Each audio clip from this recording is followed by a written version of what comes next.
Yo, peace was good. What's another hip hop album review? This is part 167. The album that we'll be reviewing today is Brand Nubian's fourth album titled Foundation, released in 1998. You guys by now should know who they are. I already did my history on them when I did the Time Is Running Out album review of the other day. With Time's Running Out, like I said before, was the original version of this album. But again, with Time's Running Out, the album had like a more street edge, like a more street appeal, and but it did get them signed, but to Arista Records, but they couldn't put that out as an album because of no commercial or radio friendly type songs. So, but then they finally dropped this album, and this is what the album looks like. All right, the singles off the album there's three singles. The singles are The Return, which is produced by DJ Premier. Don't Let It Go to Your Head, and Let's Dance featuring Busta Rhymes. Those are the singles of the album. All right. Something different about this album is the fact that they use outside producers than they would usually do. Because if you follow Brand Nubian, you would know that they make their own beats. DJ Alamo, Grand Poobah, Lord Jamar and stuff like that. And every once in a while they will use some D.I.T. producers like Buck Wild, Diamond D, Lord Finesse, this and the fourth. But so nothing's changed, but they would use like different producers to get a different sound. And I don't think that was. I think that was the decision of the record label, just because I feel like Brand Nubian have their own sound, but it is what it is. All right. So open it up. This is what the album looks like. As you can see, Grand Poobah right here, Lord Jamar, D.I.T.C, DJ Alamo. See the back right here, it has like that artifact look to it, pretty dope. Open up, this is what the CD looks like right here. It's brown, alright. Then you can see where it says Due to Knowledge, pretty cool. You got like some old school wheels and stuff like that, you know what I mean? Alright, so open it up. Got the track listing right here. See all of them, all four of them together. Grand Poobah right here. Lord Jamar. D.I.T.C smoking and sparking the ism. You know what I mean? DJ Alamo. Got the X-ray vision, of the whatever, pretty dope. Look like some buildings or whatever, like the construction site, pretty cool.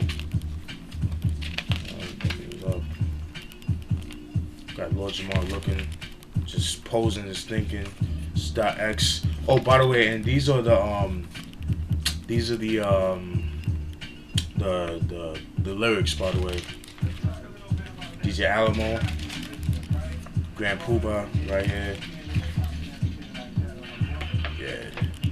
Alright, so that's pretty much it. Oh, producers in the album.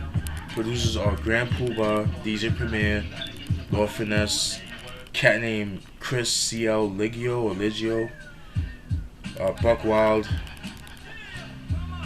DJ Alamo, DJ O.Gee, shout out to DJ O.Gee. Dope producer, very underrated if you ask me. And I believe that's it. Hold on, make sure.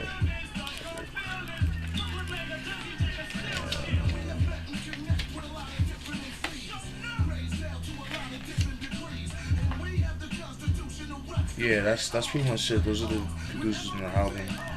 Alright, so now I'll get down. I'm gonna go through Diamond D and people like that.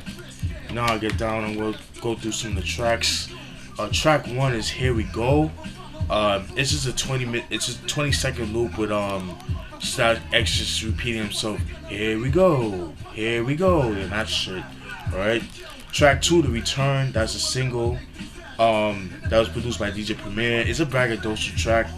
I didn't really care for that song only because of the beat. The beat, in my opinion, was kind of weak by DJ Premier standards.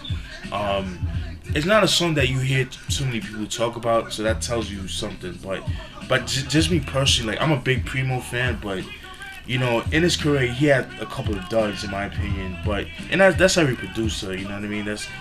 I can't see any other producer that don't have duds, you know what I mean? So I know you're gonna say certain people. I'm not gonna name names because I'm gonna look like a hater, um, but yeah, these are Premier. Um, yeah, I feel like that beat could have been a lot better, but that's just my opinion. That's The Return. Um, track 3, Shining Star.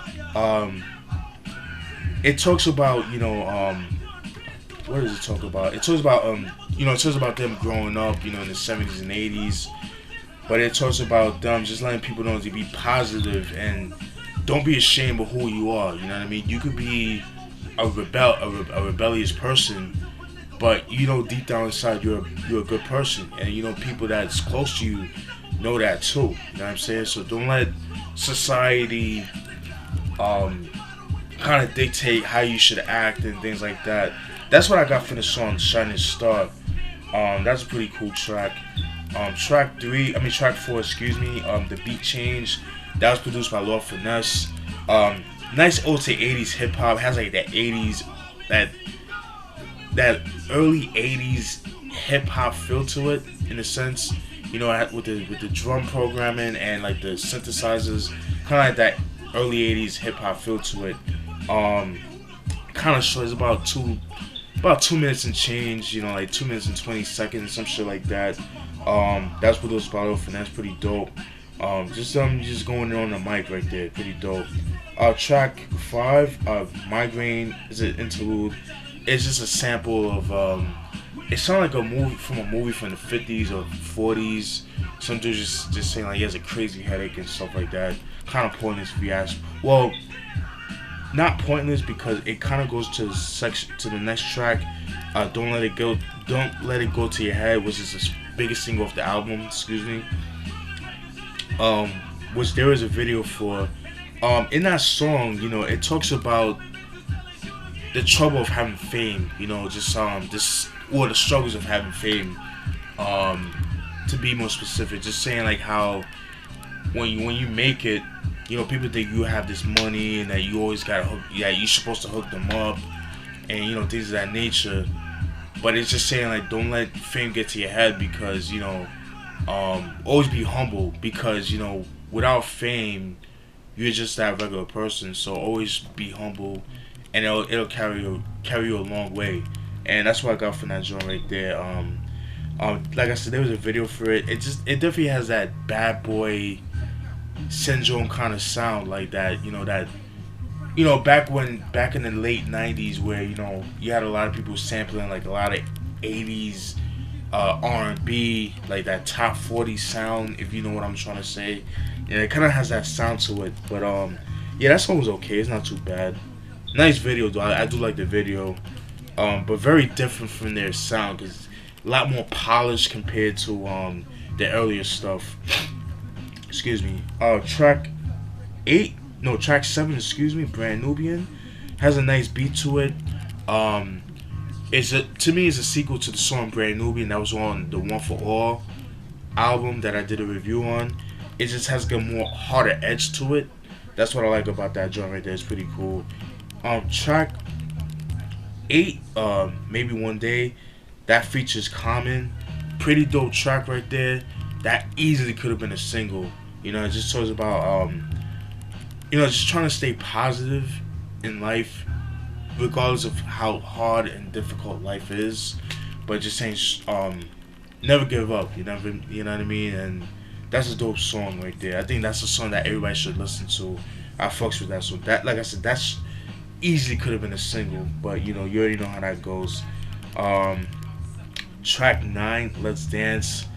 That's featuring Busta Rhymes. Could have done without that song. Like I said, that's not Brand Nubian, man. Like it just has that club feel to it. It's just not them, man. Like that song easily could have been on Busta Rhymes' ELE album, Extinction Level Event album. That could have been on that album, but just not on this album. But again, them being on Arista Records, it is what it is. Track 10, back up off the wall featuring Loon of Harlem World fame, of Bad Boy Records at one time, but now he's serving like 14 years in jail for drug transactions and drug charges and stuff like that. Dumbass. Um, yeah, it's a dope street track. I really fucks with that song. You know, it's crazy too because at first I thought that was a Jadakiss song, and the reason I say that is because Jadakiss, he has a mixtape out called "The Champ Is Here," which I believe was hosted by Big Mike, which I have. I don't have the actual physical. I made a copy, downloaded it years ago, whatever. And he freestyled over that beat, and he sounded so good over that shit. So I thought that was his song. But then when I heard this album, I was like, oh shit, he used the instrumental of this song off this album. So I thought that was pretty interesting. But like I said, it sounded like something Jadakiss would have, which he did. But you know, that sounded more like a LOX song. But it definitely has that bad boy sound. But it's pretty dope though. I fucks with it. Something different from Brand Nubian, but pretty dope. Like I said, it's featuring Loon of Harlem World fame. But yeah, pretty dope joint right there. Track 11, Black and Black Crime. It's just a skit, you know, from Don't Be a Menace. Pretty cool right there. Track 12, I'm Black and I'm Proud. Self-explanatory. It's just a black empowerment track, just saying like, yo, just, you know, I'm proud to be black, you know, that kind of stuff right there. Pretty dope. See, give me 1 second.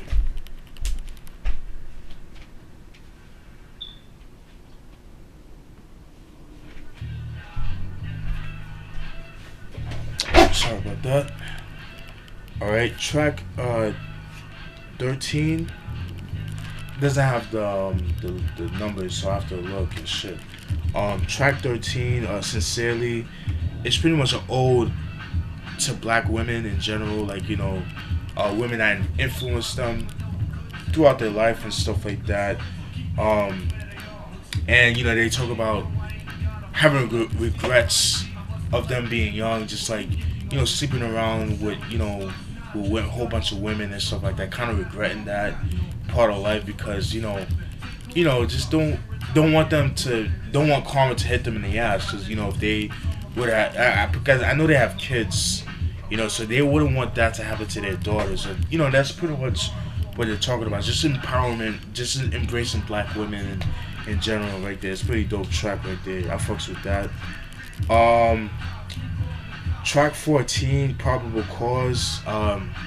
They're no stranger to this subject. It just talks about, you know, police brutality, just police, you know, just, you know, abusing their power and stuff like that. That's what I got from the joint, Probable Cause. Track 15, The Ghetto, is an interlude. It's just a skit, you know what I mean? Which brings on to the next album, the next song, Love versus Hate. It just talks about how, you know, black people in the hood, you know, gotta do better, stop killing each other, you know, that kind of thing. That's what I got from that joint right there. Love versus hate, you know, we gotta do better as people. That's what I got. Especially nowadays, man, just people just killing each other like crazy. Chicago, prime example, just crazy, man. Even down here, like, you know, in a place called Riviera Beach, you know, which is maybe like 35, 40 minutes away from my you know, neighborhood. And man, every day on the news, like, I just see some people getting shot and things like that. It's usually either innocent bystanders or, you know, because they got beef with somebody. It's usually like drug related, which is sad, man. We gotta do better than that. But yeah, getting on to the next track, track 17, Too Late. It's just about them growing up in a single parent neighborhood. It's just not, wish they had a father around. I could definitely relate to that. Just them growing up, single parents and stuff like that. At least I believe with Lord Jamar, if I'm not mistaken. Yeah, it turns about living in a single parent home. I could definitely relate to that, you know what I mean? Just wish my father was around in certain situations, you know what I mean? Certain things I had to teach myself, you know, about girls and, you know, shaving and, you know, just little things like that, you know, just little simple things that mattered the most, you know what I mean? Yeah, very, could definitely relate to that. Track 18, Straight Out of Nauru, definitely one of my favorite tracks off the album. Love that joint right there. It's a braggadocious track that was produced by Lord Finesse. Um, Love the sample of that. That's actually from a Bruce Lee movie. If I'm not mistaken, I forgot the name of the movie, but yeah, that shit right there, fucking dope. Track 19, Foundation. That's another braggadocio track right there. That was produced by Diamond D. And track 20, braggadocio track, that is called You For Me. That's another braggadocio track. Overall, it's a decent album. It's somewhat of an improvement from Everything Is Everything, but I kind of prefer Time's Running Out over this album. This album's a little bit too polished for my taste, compared to their first three albums, including Time's Running Out that was supposed to come out in 97, 98, but it was unreleased, like I said before. Like I said, this album's a lot more polished, and I don't think it's their fault. I think it's because them being part of Arista Records, you're limited to certain things, especially with sample clearances and stuff like that. So, I don't think this was the album that they wanted to make for obvious reasons, as you can see with Time's Running Out. Obviously, as you can see, I prefer Time's Running Out over this album. This is not a bad album, but it's not good. I don't think it's their best album. In my opinion, my favorite album from them, honestly, in my opinion, is In God We Trust. I know mad people didn't like that album. I like In God We Trust only because I just like how aggressive that album is.